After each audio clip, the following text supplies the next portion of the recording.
اللہ یاری صاحب سے آپ نے فرار اختیار کر لیا، 10 منٹ کے لیے آپ اللہ یاری صاحب کے پاس بیٹھ، 10 منٹ کے لیے بس یہ آپ کے علم کا اندازہ ہو جائے گا، آپ بھاگ جاتے ہیں، فرار اختیار کر لیتے ہیں۔ یعنی آسمانی خبروں کا تعلق حضرت عمر کے ساتھ منقطع نہیں ہوا، اہل البیت کے ساتھ منقطع ہو گیا۔ یہ ہے تمہاری توحید، یہ ہے تمہاری ختم نبوت کہ اہل البیت کو ہی صرف ان کا رشتہ آسمان کے ساتھ کاٹنا ہے، کیونکہ ان سے رہنمائی نہیں لینی، ان سے دین نہیں لینا، یہی ایک وجہ اور کوئی وجہ نہیں ہے۔ بسم اللہ والصلاۃ والسلام علی رسول اللہ وآلہ ومن والاه۔ السلام علیکم ورحمۃ اللہ وبرکاتہ۔ کیا نوحہ کہنا، غم منانا یہ بدعت ہے؟ شریعت میں اس کی کوئی اجازت نہیں ہے۔ مرثیہ پڑھنا، اہل البیت علیہ السلام کے مصائب کو یاد کر کے ان کی شہادت کا تذکرہ سن اپنے اوپر غم کی کیفیت طاری کرنا، آنکھوں سے آنسو بہانا، گریہ وزاری کرنا، یہ سب بدعت ہے۔ قرآن و سنت میں اس کی کوئی اجازت نہیں ہے۔ نوحہ کہنے سے منع کیا گیا ہے، ماتم منانے سے منع کیا گیا ہے۔ قرآن و سنت اور اہل البیت علیہ السلام کی تعلیمات کیا کہتی ہے، اہل سنت والجماعت کی کتابوں میں کیا لکھا ہوا ہے، احادیث میں اس کی اجازت ملتی ہے یا منع کیا گیا؟ ہم سب سے پہلے اپنے اس مسئلے کو قرآن مجید سے سمجھنے کی کوشش کریں گے، کیونکہ سب سے پہلے مقدم وہ قرآن مجید۔ نبی صلی اللہ علیہ وآلہ وسلم نے فرمایا میں تم میں 2 گراں قدر چیزیں چھوڑ کے جا رہا ہوں، تم کبھی گمراہ نہیں ہوگے اگر تم انہیں مضبوطی کے ساتھ تھام کے رکھو گے، اور قرآن مجید ہے، اہل البیت علیہ السلام ہے۔ لہٰذا ہمیں قرآن مجید میں غور و فکر کرنے، تدبر کرنے کا حکم دیا گیا ہے۔ اسی لیے آج ہم اپنے اس مسئلے کو قرآن مجید سے سمجھنے کی کوشش کریں گے۔ میرے پاس ایک ویڈیو آئی ہے، جب وہ ویڈیو میں نے دیکھی تو مجھے حیرت ہوئی، بہت تعجب ہوا، لیکن یہ ایک ایسے شخص کی ہے کہ میں سمجھتا ہوں کہ جسے نہ توحید کا مطلب معلوم ہے، نہ شریعت کا معنی اور مفہوم جانتا ہے، نہ بدعت کی حقیقت سے یہ شخص واقف ہے۔ اور توحید کے بارے میں تو یہ اسی توحید کے اوپر ہے جو میں پہلے کہہ چکا ہوں کہ شیطانی توحید، یہ وہ توحید ہے کہ جو وہابی خیالات سے زہر آلود ہے۔ لہٰذا اس توحید کے دھوکے میں نہیں آنا ہے کہ ہم یہ سمجھے کہ یہ شخص توحید بیان کر رہا ہے اور امت سے یہ کہہ رہا ہے کہ امت کی اکثریت یہ توحید سے ہٹی ہوئی ہے اور اس کی توحید صحیح نہیں ہے۔ بہرحال آج ہم انشاءاللہ عز و جل قرآن مجید کی طرف آئیں گے اور ان لوگوں کو بھی قرآن مجید کی طرف لانے کی کوشش کریں گے کہ قرآن کی طرف آؤ۔ اگر یہ کہتے ہیں کہ بابے کچھ نہیں ہے تو بہت اچھی بات، تو کسی کی ذات کچھ نہیں ہے، قرآن سب سے مقدم۔ اگر یہی نعرہ ہے تو پھر قرآن سے مسئلے کو سمجھیں گے، پھر کسی کی ذات کوئی معنی نہیں رکھتی ہے کہ ہم یہ کہیں کہ نہیں وہ شخص یہ بات کہہ رہا ہے تو بس آنکھیں بند کرنی ہے اور وہ بات ٹھیک ہوگی۔ اسی طرح ایک اور ویڈیو میرے نظروں سے گزری، مجھے بھیجی گئی، جب میں نے دیکھا تو یقین جانیے کہ علم اور تحقیق کے نام پر رسالت مآب صلی اللہ علیہ وآلہ وسلم کی شان میں نبی صلی اللہ علیہ وآلہ وسلم کی بارگاہ میں بے ادبی، اہانت، توہین اور گستاخی ہے۔ میں فتوے نہیں لگاتا ہوں، نہ میں کسی کو اسلام سے خارج کرتا ہوں، لیکن سوچئے، غور کیجئے، وہ توحید کا وہ معنی اور مفہوم یہ قرآن میں کہاں پر بیان ہے کہ آپ یہ کہیں کہ جب بھی توحید کا بیان ہوگا تو پیغمبر کی گستاخی وہ ضرور بے ضرور ہوگی۔ الیاذ باللہ، استغفر اللہ العظیم۔ کیا یہ مفہوم توحید کا قرآن میں بیان ہوا ہے؟ یقین جانیے یہ قرآن کی بارگاہ میں، پیغمبر اکرم کی بارگاہ میں حد درجہ تحقیر، اہانت، اور یہ نبی صلی اللہ علیہ وآلہ وسلم کو مقام سے ہٹانا ہے۔ رسالت مآب کی شان میں انتہائی درجے کی اہانت ہے۔ کسی کے سامنے بھی یہ جملہ رکھ دے، کسی کے سامنے بھی، اور یہ وہ شخص نہ ہو کہ جو کہے کہ نہیں بھائی میری امت کی جو توحید ہی خراب ہے، یعنی اس شخص کے سامنے اگر رکھیں گے جو ایسے جراثیم سے متاثر ہو، اس کی میں بات نہیں کر رہا ہوں، جس کا دل رسالت مآب صلی اللہ علیہ وآلہ وسلم کی عشق اور محبت سے بھرا ہوا ہو، امت مسلمہ کے عام فرد کے سامنے بھی رکھیں گے آپ تو وہ کہے گا کہ یہ جملہ ٹھیک نہیں ہے کہ پیغمبر اپنا پیشاب بھی نہیں روک سکتے۔ الیاذ باللہ، استغفر اللہ العظیم۔ اس سے بڑھ کر یہ بات کہنا کہ نبی کی جو نمازیں ہیں یہ فالتو ہیں، الیاذ باللہ، فرض کے علاوہ جو نمازیں پڑھی یہ فالتو نمازیں ہیں۔ نبی کی جانب ایک چیز، ایک عمل کو فالتو کہنا اور پھر اس کے اوپر جرت اور مستزاد یہ بات کہنا کہ پیغمبر کا یہ عمل یہ فضول عمل ہے، پیغمبر کی نمازوں کی جانب فالتو اور فضول کی نسبت کرنا، الیاذ باللہ، استغفر اللہ العظیم۔ زبانیں گنگ ہو جائے ایسی جو پیغمبر کی جانب فضول اور فالتو چیزوں کی نسبت کر، زبانیں ٹوٹ جائے ایسی، گنگ ہو جائے، شل ہو جائے ایسی زبانیں کہ جو پیغمبر اکرم صلی اللہ علیہ وآلہ وسلم خاتم النبیین محمد بن عبداللہ صلی اللہ علیہ وآلہ وسلم کی جانب ایسی چیزوں کی نسبت کرتا ہوں کہ انتہائی درجے کی تحقیر اور اہانت ہے۔ میں ایسے شخص کو توبہ کی دعوت دیتا ہوں کہ یہ شخص خدا کی بارگاہ میں اور رسالت مآب صلی اللہ علیہ وآلہ وسلم کی بارگاہ میں توبہ کرے یہ شخص کہ جو کہتا ہو کہ پیغمبر کی یہ نماز فرض کے علاوہ یہ فالتو اور فضول نماز، یہ لوگوں کے سامنے بیٹھ کر گویا کہ میں کوئی عقل کل ہوں، توبہ کرو۔ یقین جانے یہ انتہائی درجے کی اہانت۔ تو ان دونوں باتوں کو انشاءاللہ عز و جل آج میں قرآن و سنت کی روشنی میں آپ کے سامنے پیش کروں گا کہ ایک تو ماتم اور نوحوں کے حوالے سے، غم منانے کے حوالے سے، اور دوسرا نبی کی نمازوں کو خواہ وہ نفل ہی کیوں نہ ہو، اس نفل کا معنی فالتو اور فضول کرنا، ان دونوں مسائل کے اوپر انشاءاللہ قرآن و سنت سے میں گفتگو کروں گا۔ تو پہلی بات تو یہ ہے، نہج البلاغہ کا جو خطبہ نمبر 233 ہے یہ بھی میں آپ کے سامنے پیش کروں گا۔ سب سے پہلے تو یہ بات میں آپ کے سامنے رکھتا ہوں کہ یہ جو کہا جاتا ہے کہ جناب ہمیں صبر کا حکم دیا گیا ہے اور غم منانا یہ صبر کے خلاف، یہ بالکل من گڑت بات ہے۔ قرآن مجید کے اندر سورہ یوسف کے اندر اللہ سبحانہ و تعالیٰ نے ارشاد فرمایا، سورہ یوسف کے اندر حضرت یعقوب علیہ السلام کا واقعہ ہے، یہ پورا واقعہ میں یہاں پر بیان نہیں کر سکتا ہوں، آپ سورہ یوسف کا مطالعہ کیجئے تو آپ کو معلوم ہوگا کہ حضرت یعقوب علیہ السلام کا بیان سورہ یوسف کے اندر اللہ سبحانہ و تعالیٰ نے ارشاد فرمایا ہے کہ حضرت یعقوب کی خصوصیت اللہ سبحانہ و تعالیٰ نے یہ ذکر کی ہے کہ وہ صبر جمیل کے حامل تھے، فصبر جمیل۔ حضرت یعقوب کو اللہ سبحانہ و تعالیٰ نے صبر جمیل عطا فرمایا تھا کہ وہ اپنے بیٹے یوسف علیہ السلام کے اوپر وہ روتے ہیں، غم کرتے ہیں،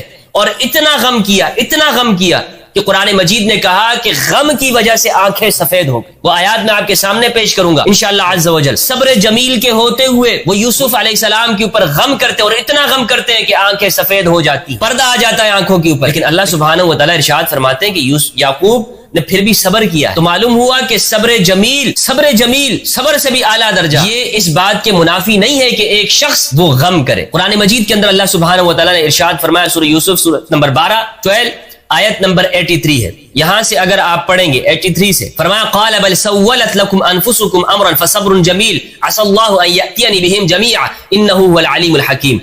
میں جلدی ان آیات کو پڑھوں گا۔ فصبر جمیل، حضرت یعقوب علیہ السلام نے اپنے بچوں کے سامنے کہا کہ جب دوسرے بھائی کے بارے میں بھی بتا دیا کہ وہ دوسرے بھائی بھی وہ ہم انہیں چھوڑ آئے ہیں اور وہ پورا واقعہ بیان کیا، تو حضرت یعقوب علیہ السلام نے کہا، اس کا ترجمہ جو کیا مختلف مترجمین نے وہ میں آپ کے سامنے پیش کرتا ہوں۔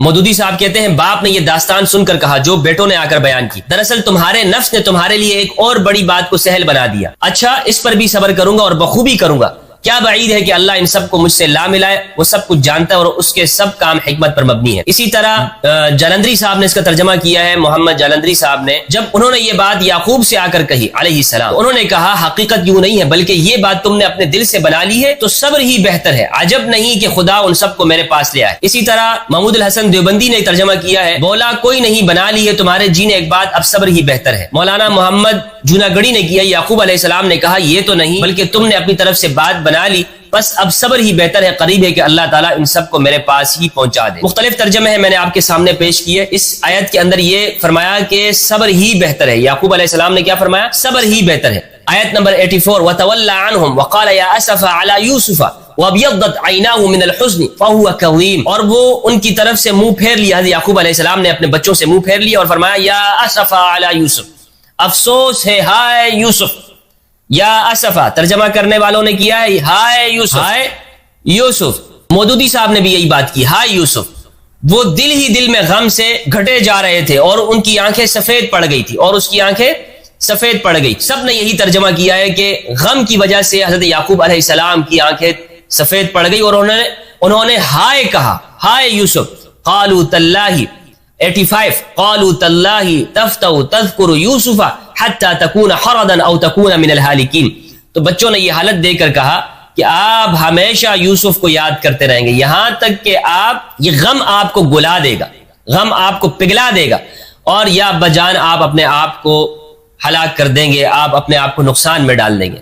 قال انما اشکو بثی وحزنی الی اللہ واعلم من اللہ ما لا تعلمون، تو حضرت یعقوب علیہ السلام نے اپنے بچوں کو جواب دیا کہ میرا غم، میری فریاد، میری پریشانی وہ اللہ کے لیے، اللہ کی جانب ہے، اور میں وہ جانتا ہوں جو تم نہیں جانتے، میں اس کا انجام بھی جانتا ہوں کہ اللہ سبحانہ و تعالیٰ میرے دونوں بیٹوں کو مجھ سے ملا دے گا۔ لیکن یعقوب علیہ السلام وہ حضرت یوسف کے اوپر وہ ہمیشہ روتے رہے، اور قرآن مجید کی ان آیات سے معلوم ہوتا ہے کہ انہیں صبر جمیل بھی حاصل تھا، لیکن اس کے ساتھ ساتھ وہ حزن کرتے تھے، اتنا غم، اتنا گریا کرتے تھے۔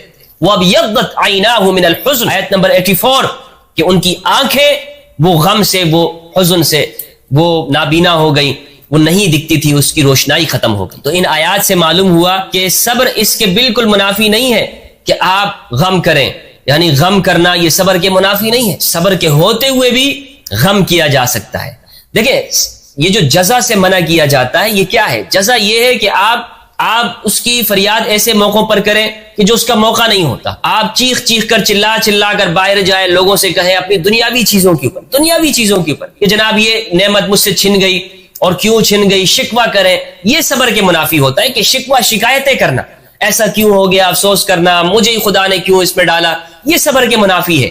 یہ بات صبر کے منافی نہیں ہے کہ آپ شہداء کے اوپر غم کریں یا اہل البیت علیہ السلام کا غم یاد کر کے, ان کی مظلومیت کو یاد کر کے اس کے اوپر آنسو بہائیں. یہ منافی نہیں ہے. تو یہ جو خطبہ نمبر 233 پڑھا گیا, یہ میں آپ کے سامنے پیش کرتا ہوں. کیا واقعی اس میں امام علی علیہ السلام نے یہ ارشاد فرمایا ہے کہ غم نہیں ہونا چاہیے؟ یہ میرے سامنے نہج البلاغہ ہے اور اس کی شرح کی ہے مفتی محمد عبدہ نے. مفتی محمد عبدہ یہ ایجپٹ کے مفتی اعظم تھے رحمہ اللہ, ان کی شرح ہے, میں آپ کے سامنے پڑھ رہا ہوں. خطبہ نمبر 233 جس کو پڑھ کر اردو ترجمہ پڑھ کر جو آپ کے سامنے پیش کیا گیا کہ جناب امام علی نے تو منع کیا ہے کہ نبی کے علاوہ اور کسی کے اوپر بھی غم نہیں ہوتا. انہیں یہ معلوم نہیں ہے کہ حسر کیا ہوتا ہے اور امام علی علیہ السلام کا فرمان کیا ہے. یہ نہیں سمجھ سکتے کیونکہ اہل البیت کے ساتھ, اہل البیت کا کلام سمجھنے کے لیے ان کے ساتھ ربط ہونا ضروری ہے. ومن کلام اللہ علیہ السلام قالہ وهو یلی غسل رسول اللہ صلی اللہ علیہ وآلہ وسلم وتجہیزہ. امام علی علیہ السلام کا خطبہ کہ جب آپ صلی اللہ علیہ وآلہ وسلم کے غسل اور آپ کی تجہیز اور تکفین کے موقع پر امام علی علیہ السلام نے جو گفتگو کی وہ یہ یہاں پر نقل کر رہے ہیں. بِأَبِي أَنْتَ وَأُمِّي, میرے ماں باپ آپ پر فدا ہوں. امام علی علیہ السلام نے فرمایا کہ جب امام علی نبی صلی اللہ علیہ وآلہ وسلم کو غسل دے رہے تھے, اللہ سبحان اللہ, فرمایا بِأَبِي أَنْتَ وَأُمِّي, میرے ماں باپ آپ پر فدا ہوں. یہ بھی امام علی علیہ السلام غم کر رہے ہیں. یہ غم کا, یہ اس کے پورے انداز کو آپ دیکھیں گے کہ مولا علی علیہ السلام یہ نبی صلی اللہ علیہ وآلہ وسلم کے اوپر غم فرما رہے ہیں. لقد انقطع بموتك ما لم ينقطع بموت غيرك, آپ کی وفات سے, آپ کے وصال سے وہ کچھ منقطع ہو گیا جو کسی اور کی موت کے ساتھ, وصال کے ساتھ منقطع نہیں ہوتا. من النبوة والانباء واخبار السماء, یعنی نبوت منقطع ہو گئی, اب کوئی نبی نہیں ہے. ختم نبوت حضرت عمر رضی اللہ تعالیٰ عنہ کے بارے میں ہے کہ ان کو الہام ہوتا تھا, یعنی آسمانی خبروں کا تعلق وہ حضرت عمر کے ساتھ منقطع نہیں ہوا, اہل البیت کے ساتھ منقطع ہو گیا. یہ ہے تمہاری توحید, یہ ہے تمہاری ختم نبوت کہ اہل البیت کو ہی صرف ان کا رشتہ آسمان کے ساتھ کاٹنا ہے, کیونکہ ان سے رہنمائی نہیں لینی, ان سے دین نہیں لینا. یہی ایک وجہ اور کوئی وجہ نہیں ہے. اچھا, من النبوت, کیونکہ نبوت ختم ہو گئی, یہ بالکل صحیح بات ہے. نبی صلی اللہ علیہ وآلہ وسلم کے بعد نبوت کا سلسلہ ختم, خاتم النبیین ہے. والانباء, اور وہ خبریں جس میں نبوت کا معنی ہو. امام علی علیہ السلام نے یہاں پر انباء کا لفظ استعمال کیا. وہ اخبار السماء, اور آسمان کی خبریں, آسمان کی خبریں یہ ختم ہو گئی.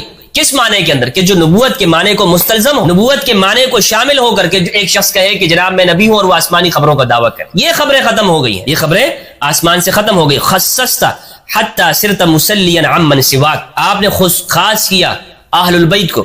مفتی محمد عبدہ رحمہ اللہ نے اس کی شرح کی ہے, خص اقاربہ واہل بیتی حتی کان فیہ الغنا والسلوى لهم عن جمیع من سوا. اہل البیت کو آپ نے خاص کیا کہ اہل البیت کو وہ تسلی ہوتی ہے کہ اہل البیت اوروں سے مستغنی ہے, اہل البیت اوروں سے مستغنی ہے, کہ انہیں آپ نے ایسی تسلی دے دی کہ اب انہیں اوروں کی ضرورت نہیں ہے, کیونکہ اہل البیت کو جو خبریں ملی ہیں, اہل البیت کو جو علوم ہے وہ نبی صلی اللہ علیہ وآلہ وسلم سے, اسی لیے اہل البیت اب اوروں سے مستغنی ہے, اوروں کی جانب اہل البیت نہیں دیکھیں گے. وعممت حتی صار الناس فیک سوا, اور آپ کا غم اس میں عام ہے لوگوں کے لیے کہ لوگ بھی اس کے اندر شامل ہیں, لوگوں کو بھی آپ کے جانے کے اوپر غم ہے. ولولا انک امرت بالصبر, اگر آپ نے صبر کا حکم نہ دیا ہوتا. ونہیت عن الجزع, اور آپ نے شکایت کرنے سے, جزع کرنے سے منع نہ کیا ہوتا. لا انفدنا علیک ماء الشؤون, تو ہم آنکھوں کا ذخیرہ آپ کے اوپر نفد کر دیتے ہیں. نفد, انفد ينفد انفادا کہتے ہیں کسی چیز کو ختم کر دینا. ہم آپ کے اوپر آنسوؤں کا ذخیرہ ختم کر دیتے. ولکان الداء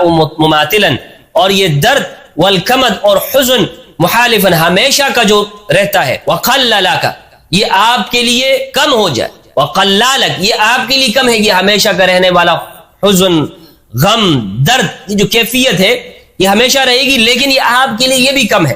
ولکنہ ما لا یملک ردہ, لیکن موت ایسی چیز ہے جس کا پلٹانا وہ بس میں نہیں ہوتا. ولا یستطاع دفعہ, دفع کرنا, دور کرنا وہ بس میں نہیں ہوتا. بأبی انت و امی, میرے ماں باپ آپ پر فدا. اذکرنا عند ربک وجعلنا من بالک, آپ اپنے رب کے پاس ہمارا ذکر کیجئے گا, ہمارا یاد دلائیے گا. وجعلنا من بالک, اور ہمیں بھی یاد رکھیے گا اپنے رب کے ہاں. اس میں امام علی علیہ السلام نے جو گفتگو فرمائی ہے, اس میں کہاں پر یہ بات ہے کہ امام علی علیہ السلام یہ فرما رہے ہیں کہ نبی کے علاوہ کسی اور پر غم نہیں کرنا، ماتم نہیں کہنا، نوحہ نہیں کہنا، کہاں پر اس میں یہ ہے؟ اس میں یہ بات امام علی علیہ السلام نے ارشاد فرمائی کہ صبر کرنے کا حکم دیا ہے نبی صلی اللہ علیہ وآلہ وسلم نے، اور جزا فضا سے منع کیا۔ جزا کا معنی کیا ہے؟ شکایت کرنا، اور میں نے قرآن مجید کی آیت سے آپ کے سامنے بتایا امام علی کا کلام وہ قرآن کے مخالف نہیں ہو سکتا۔ یعنی یعقوب علیہ السلام وہ اپنے بچوں کے اوپر اتنا روئے کہ آنکھوں کی روشنی ختم ہو جائے، اور امام علی علیہ السلام فرمائے نہیں، رونا منع ہے، خم کرنا منع۔ یہ کیسے ہو سکتا ہے؟ یہ کس طرح کی سوچ ہے کہ جو امام علی علیہ السلام کے کلام سے غلط مطلب اور معنی و مفہوم لیتی ہے؟ پھر یہ بات کرنا کہ امام علی علیہ السلام نے یہ فرمایا کہ نبی کے علاوہ کسی اور کے اوپر غم نہیں ہو سکتا، یہ بات بھی درست نہیں ہے۔ امام علی علیہ السلام نے خود غم کیا ہے، امام حسین علیہ السلام کی شہادت کے اوپر روئے ہیں امام علی علیہ السلام، اور نبی صلی اللہ علیہ وآلہ وسلم بھی امام حسین علیہ السلام کی شہادت کے اوپر روئے ہیں، جس طرح کہ ترمذی کی روایت ہے، سنن ترمذی کی روایت ہے 3771، ام المؤمنین ام سلمہ رضی اللہ تعالیٰ عنہا سے روایت ہے، وہ فرماتی ہیں، مشہور حدیث ہے، اگرچہ محدثین نے اس کو ضعیف کہا ہے لیکن یہ اعمال کے اندر قبول ہو جاتی ہے، اہل سنت کا موقف ہے۔ ام المؤمنین ام سلمہ فرماتی ہیں، قالت دخلت علی ام سلمہ، رزین کہتے ہیں قال حدثني سلمہ، سلمہ نے کہا قالت دخلت علی ام سلمہ، میں ام سلمہ کے پاس آئی، وہی تبکی، وہ رو رہی تھی، فقلت، میں نے عرض کیا، ما یبکیک، آپ کو کیا رلا رہا ہے، کیا بات آپ کو رلا رہی ہے؟ قالت رأیت رسول اللہ صلی اللہ علیہ وآلہ وسلم، ام المؤمنین ام سلمہ فرماتی ہیں کہ میں نے نبی صلی اللہ علیہ وآلہ وسلم کو دیکھا، فی المنام، تعنی فی المنام، نیند میں دیکھا، وعلی رأسہ ولحیتہ التراب، اور آپ صلی اللہ علیہ وآلہ وسلم کے سر اور داڑھی مبارک کے اوپر مٹی لگی ہوئی تھی، فقلت، میں نے عرض کیا، ما لک یا رسول اللہ، یا رسول اللہ صلی اللہ علیہ وآلہ وسلم، آپ کو کیا ہوا؟ قال شہدت قتل الحسین آنفا، تو آپ صلی اللہ علیہ وآلہ وسلم نے مجھے فرمایا کہ میں ابھی حسین کی مقتل گاہ سے آیا ہوں۔ سنن ترمذی حدیث نمبر 3771۔ اسی طرح صحیح مسلم کی حدیث ہے، حدیث نمبر 2258، 2259، سنن نسائی الصغریٰ کی حدیث ہے 2036، سنن ابو داؤد کی حدیث ہے 3234، سنن ابن ماجہ کی حدیث ہے 1569، 1572۔ امام مسلم کے الفاظ ہیں، ابو ہریرہ رضی اللہ تعالیٰ عنہ نے فرمایا کہ نبی صلی اللہ علیہ وآلہ وسلم نے اپنی والدہ کی قبر انور کی زیارت کی تو خود بھی روئے اور جو ارد گرد لوگ تھے ان کو بھی رلایا، وَأَبْكَى مَنْ حَوْلَهُ، اور ان کو بھی رلایا۔ تو اس حدیث سے معلوم ہوا کہ نبی صلی اللہ علیہ وآلہ وسلم وہ اپنی والدہ کی قبر انور کی زیارت کیا کرتے تھے اور خود بھی روتے اور دوسروں کو بھی رلایا کرتے تھے، رلایا تھا آپ صلی اللہ علیہ وآلہ وسلم نے، اور فرمایا فَزُورُ الْقُبُورَ فَإِنَّهَا تُذَكِّرُ الْمَوْتَ، قبروں کی زیارت کیا کرو کیونکہ یہ موت کو یاد دلاتی ہے۔ تو معلوم یہ ہوا کہ نبی صلی اللہ علیہ وآلہ وسلم کا یہ عمل بتاتا ہے کہ میت کے اوپر رویا جا سکتا ہے، نبی صلی اللہ علیہ وآلہ وسلم خود بھی روئے اور دوسروں کو بھی رلایا۔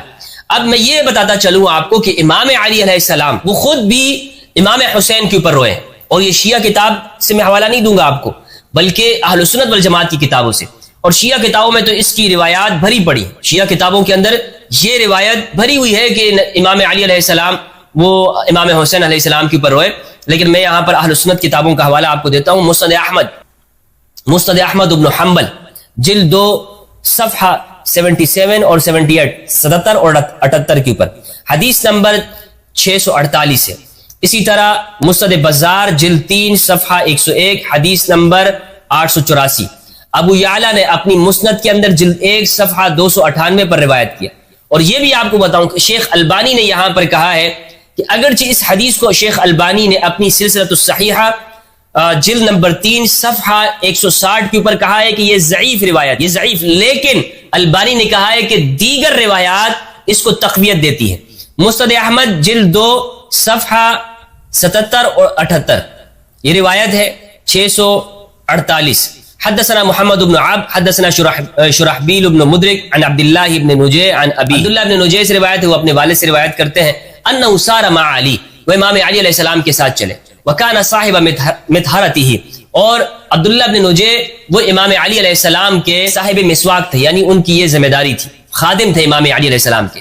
فلما حاض نینوا وهو منطلق الى صفین، امام علی علیہ السلام وہ صفین کی جانب چل رہے تھے، روانہ ہو رہے تھے، اور جب نینوا کے مقام پہ پہنچے، فنادى علی اصبر ابا عبداللہ اصبر ابا عبداللہ بشط الفرات، فرات کے کنارے پر جب پہنچے امام علی علیہ السلام نے فرمایا اصبر ابا عبداللہ، اے ابو عبداللہ صبر رکھنا، صبر کرنا، صبر کرو، صبر یعنی ٹھہر جاؤ، صبر سے مراد اصبر ابا عبداللہ، یہاں پہ ٹھہر جاؤ۔ قلت وما ذا، کیا یہاں پر اچانک سے کیا بات ہوئی؟ قال دخلت على النبي ذات يوم وعيناه تفيضان، امام علی علیہ السلام نے فرمایا کہ ایک مرتبہ میں نبی صلی اللہ علیہ وآلہ وسلم کے پاس آیا، آپ کی آنکھوں سے آنسو بہ رہے، وعيناه تفيضان، آنکھوں سے آنسو بہ رہے تھے۔ قلت یا نبی اللہ، میں نے عرض کیا اے اللہ کے نبی، اغضبك احد، آپ کو کسی نے غصہ دلایا؟ ما شأن عینیک تفیضان، آپ کی آنکھوں کو کیا ہوا کہ آنسو بہ رہے ہیں؟ قال بل قام من عندي جبریل قبل، آپ صلی اللہ علیہ وآلہ وسلم نے جواب دیا کہ ابھی تھوڑی دیر پہلے جبرائیل امین میرے پاس سے کھڑے ہوئے ہیں۔ فحدثني ان الحسین يقتل بشط الفرات، تو جبریل نے یہ خبر دی نبی صلی اللہ علیہ وآلہ وسلم کو کہ حسین، امام حسین علیہ السلام کو شہید کیا جائے گا فرات کے کنارے۔ قال فقال هل لك الى ان اشمك من تربته، تو امام علی نے فرمایا کہ نبی صلی اللہ علیہ وآلہ وسلم نے مجھے کہا کہ اے علی کیا میں تجھے اس مٹی نہ سونگواؤں وہاں کی؟ قال، امام علی نے فرمایا قلت، میں نے عرض کیا نعم بالکل یا رسول اللہ، مجھے بھی وہ مٹی جو ہے وہ سنگا دیجئے۔ فمد یدہ، نبی صلی اللہ علیہ وآلہ وسلم نے اپنے ہاتھوں کو بڑھایا، فقبض قبضۃ من تراب فاعطانیها، تو آپ نے وہ مٹی اٹھائی اور مجھے وہ دی، فاعطانیها، مجھے وہ مٹی دی، فلم املک عینی ان فاضتا، تو میں اپنی آنکھوں کے اوپر یہ نہ روک سکا اور ان سے یہ آنسو بہ گئے، ان سے آنسو بہ نکلے۔ یہ حدیث مسند احمد کی، جس طرح میں نے آپ کو اس کے نمبر بتائے، اگرچہ محدثین نے کہا کہ یہ ضعیف ہے، لیکن البانی نے سلسلۃ الصحیحہ کے اندر، سلسلۃ الصحیحہ جلد نمبر 3 صفحہ 160 کے اوپر کہا ہے قلت رواہ احمد وابو یعلا والبزار والطبرانی، اس کو احمد، ابو یعلا، بزار اور طبرانی نے روایت کیا، اور رجالہ ثقات، اس کے رجال ثقات ہیں، ولم ينفرد نجی بہذا، اور ہیثمی کا یہ قول انہوں نے ذکر کیا ہے کہ نجی جو ہے یہ منفرد نہیں ہے کہ صرف نجی نے اس کو روایت کیا، بلکہ دیگر اس کے شواہد موجود ہیں۔ اسی وجہ سے البانی کہتے ہیں قلت، میں کہتا ہوں یعنی ان له شواہد، اس کے ایسے شواہد ہیں تو قوی جو اس کو قوت دیتے ہیں، وہو کذالک، اور بات اسی طرح سے ہے، اور پھر وہ شواہد انہوں نے ذکر کیے ہیں، وہو کذالک، شاہد نمبر 1 عمار بن زازان سے، وہ ثابت بن انس سے، اور اسی طرح محمد بن مصعب نے اوزاعی سے، اور انہوں نے ابو عمار سے، شداد بن عبداللہ، اور وہ ام الفضل بنت الحارث سے وہ روایت کرتی ہیں۔ تو یہ شواہد پھر آگے البانی نے یہاں پر ذکر کیے ہیں۔ تو امام علی علیہ السلام وہ امام حسین علیہ السلام کے اوپر روئے ہیں، امام حسین علیہ السلام کے اوپر روئے ہیں۔ تو نہج البلاغہ کا جو یہ خطبہ ہے، یہ یہاں پر حسر ہے نبی کی ذات کے اوپر، یعنی مراد کیا ہے؟ جب آپ مبالغہ کے طور پر کہتے ہیں کسی ذات کے بارے میں کہ ان کا غم اس طرح ہے، کسی کے بارے میں بھی آپ کہیں کہ یار مجھ پر یہ جو غم ہے اس کے علاوہ کوئی اور غم ہے ہی نہیں، مراد یہ ہوتی ہے کہ ایک غم کی حقیقت بیان کرنا کہ یہ غم سب سے بھاری ہے، اور اس میں کوئی شک و شبہ نہیں ہے کہ نبی صلی اللہ علیہ وآلہ وسلم کا وصال، جو امام علی علیہ السلام کو جو غم اور دکھ ہوا، اس کی کوئی مثال نہیں ہے۔ لیکن جو قربانی امام حسین علیہ السلام نے دی ہے، اور جس طرح مظلومانہ شہادت امام حسین علیہ السلام کی ہے، اس پر غم کرنا یہ ہرگز بھی منافی نہیں ہے۔ اور امام علی علیہ السلام اسی لیے امام حسین کے اوپر روئے، بلکہ نبی صلی اللہ علیہ وآلہ وسلم بھی روئے، اور پوری امت جو غم کرتی ہے، سوگ مناتی ہے، وہ اسی وجہ سے ہے، انہی نصوص کی وجہ سے ہے، اور امام حسین علیہ السلام کی قربانی کی بنیاد کے اوپر ہے۔ میں نے آپ کے سامنے قرآن مجید سے اور احادیث سے یہ ثابت کیا کہ غم منانا یہ ہرگز بھی صبر کے منافی نہیں ہے، غم منانا ہرگز بھی صبر کے منافی نہیں ہے۔ اور یعقوب علیہ السلام نے غم کیا ہے، حزن کیا ہے، باوجود اس کے کہ آپ صبر جمیل والے تھے، اور امام علی علیہ السلام نے بھی نبی صلی اللہ علیہ وآلہ وسلم کے وصال کے بعد بھی حسین علیہ السلام کے اوپر غم کیا اور روئے ہیں۔ تو یہ تو ایک مسئلہ ہو گیا، ایک مسئلہ یہ ہو گیا۔ دوسرا جو مسئلہ ہے کہ نبی صلی اللہ علیہ وآلہ وسلم کی نمازوں کو فالتو کہنا اعوذ باللہ، یہ صراحتاً بے ادبی ہے، صراحتاً اس میں کوئی لگی لپٹی نہیں چلے گی مرزا صاحب، اس میں کوئی لگی لپٹی نہیں چلے گی، بالکل واضح میں آپ کو توبہ کی دعوت دیتا ہوں، آج توبہ کیجئے، بلکہ ان اقوال کو دیکھ کر آپ کے بارے میں اللہ سے ہدایت کی دعا ہی کروں گا، آپ کے اوپر میں نے کوئی تبرہ نہیں پڑھنا ہے، جس طرح کہ آپ کی عادت ہے آپ اوروں کے اوپر تبرہ کہتے ہیں۔ اچھا یہ جو نبی صلی اللہ علیہ وآلہ وسلم کی جانب انہوں نے نفل کا ذکر کیا ہے، قرآن مجید کے اندر یہ نافلہ، نفل کا لفظ 2 جگہ کے اوپر موجود ہے۔ تہجد کی نماز وہ نبی صلی اللہ علیہ وآلہ وسلم کے اوپر فرض تھی، اس امت کے لیے نفل ہے۔ قرآن مجید میں ہے سورہ اسراء آیت نمبر 79، سورت نمبر 17، فرمایا وَمِنَ اللَّيْلِ فَتَهَجَّدْ بِهِ نَافِلَةً لَكَ عَسَىٰ أَن يَبْعَثَكَ رَبُّكَ مَقَامًا مَحْمُودًا۔ وَمِنَ اللَّيْلِ، آپ رات میں سے، رات کے کچھ حصے میں سے فتہجد بھی، آپ تہجد کی پڑھیں، تہجد کی نماز پڑھیں، نافلۃ لک، یہ آپ کے لیے اضافہ ہے، آپ کے لیے فالتو ہے، ایسا نہیں ہے آپ کے لیے فالتو، یہ فالتو والتو نہیں ہے کچھ بھی، اضافی ہے، نافلۃ لک، یہ آپ کے لیے کیا ہے؟ نافلۃ لک، نبی کی جو نفل کا مطلب یہ اضافی ہے، یہ آپ کے لیے بڑھا کر ہم پیش کر رہے ہیں۔ تو نفل کا مطلب یہ یعنی وہ نمازیں جو نبی صلی اللہ علیہ وآلہ وسلم نے اضافی پڑھی، فالتو نہیں ہے، فضول نہیں ہے، علیہ باللہ فضول نہیں ہے کہ جس طرح آپ نے یہ کہا کہ نبی کی نمازیں علیہ باللہ یہ فضول اور فالتو تھی، استغفر اللہ العظیم۔ اور اس کی دلیل کیا ہے کہ نفل کا مطلب ہوتا ہے اضافی، قرآن مجید کے اندر ہی یہ دوسری جگہ پر استعمال ہوا یہ لفظ، اللہ رب العزت نے بیان کیا سورہ نمبر 21 سورہ انبیاء آیت نمبر 72، فرمایا وَوَهَبْنَا لَهُ إِسْحَاقَ وَيَعْقُوبَ نَافِلَةً لَكَ وَكُلًّا جَعَلْنَا صَالِحِينَ، اور ہم نے ابراہیم علیہ السلام کو عطا کیے اسحاق علیہ السلام، ہم نے ان کو عطا کیے۔ اسحاق بیٹے ہیں کن کے؟ ابراہیم علیہ السلام کے۔ قرآن کہتا ہے ہم نے ابراہیم کو اسحاق وَيَعْقُوبَ، اور یعقوب بھی دیے، اسحاق علیہ السلام کے بیٹے ہیں، وَيَعْقُوبَ، اور یعقوب عطا کیے، نافلۃ لک، یہ نفل ہے۔ کیا مطلب ہے؟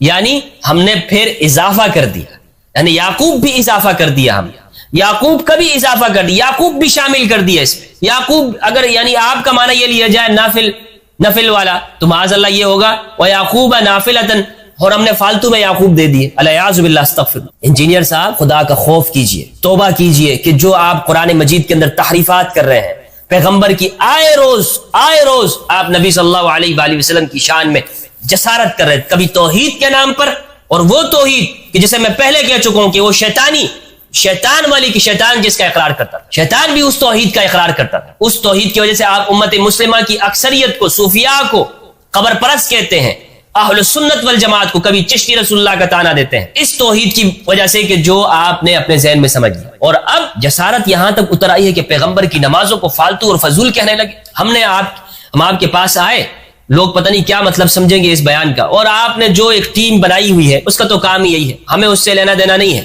ہم تکفیریوں سے نہیں ڈرے تو آپ کی اس ٹیم سے کیا ڈریں گے؟ آپ سے کیا ڈریں گے کہ جو آپ ہم پہ فتویٰ لگائیں یا تبرے بازی شروع کر دیں؟ لیکن حق بات ہے وہ ہم کہیں گے، اور حق یہی ہے کہ آپ نے ہمیشہ پیغمبر کی شان کے اندر جسارت کی ہے، بے ادبی اور توہین کی کوشش۔ ہم جو آپ کے پاس آئے یہ میں بتاتا چلوں، لوگ سمجھیں گے کہ شاید ہماری یہ تنقید کوئی ذاتی ہے۔ کتنے عرصے میں خاموش رہا، کوئی ایک جملہ آپ نے سنا کہ میں نے آپ کے بارے میں ادا کیا، لیکن جب معلوم یہ ہوا کہ آپ پیغمبر کی نمازوں کو فالتو اور فضول کہتے ہیں، اعوذ باللہ، تو ہم خاموش نہیں رہ سکتے ہیں۔ یہ بات میں اسی لیے کہہ رہا ہوں، اور یہ میں اسی لیے اس کے اوپر گفتگو کر رہا ہوں کہ ایک تو یہ سلسلہ اس میں تیزی آئی ہے آپ کی جانب سے، اور دوسری بات یہ ہے کہ ہم آپ کے پاس اس لیے آئے کہ محب اہل البیت سمجھ کر، ہمیں نہیں معلوم تھا کہ آپ کے توحیدی جو شیطانی توحید کے پیروکار ہیں آپ، یا ہمیں نہیں معلوم تھا کہ آپ پیغمبر کی جانب یہ الفاظ منسوب کریں گے، اور میری ملاقات کے بعد آپ نے یہ ساری الفاظ منسوب کیے ہیں نبی صلی اللہ علیہ وآلہ وسلم کی جانب۔ توحید کو آپ نے کہا کہ جب بھی توحید بیان ہوگی تو گستاخی ہوگی، یا پیغمبر اپنا پیشاب نہیں روک سکتے، علیہ باللہ، اس طرح کے جملے جو آپ نے کہے وہ بعد میں میرے علم میں آئے ہیں، مجھے اس کا پہلے علم نہیں تھا۔ خدا کی قسم، واللہ باللہ تاللہ، اگر مجھے ایک لفظ کا بھی علم ہوتا میں کبھی بھی آپ کے پاس، میں اللہ سے معافی مانگتا ہوں کہ میں آپ کے پاس بیٹھا، میں نے آپ سے گفتگو کی، اور میں پہلے بھی آپ کو اس پر چیلنج دے چکا ہوں کہ حدیث ثقلین کے اوپر مناظرہ کیجیے، لیکن آپ کبھی بھی نہیں آتے، آپ بھاگ جاتے ہیں، فرار اختیار کر لیتے ہیں۔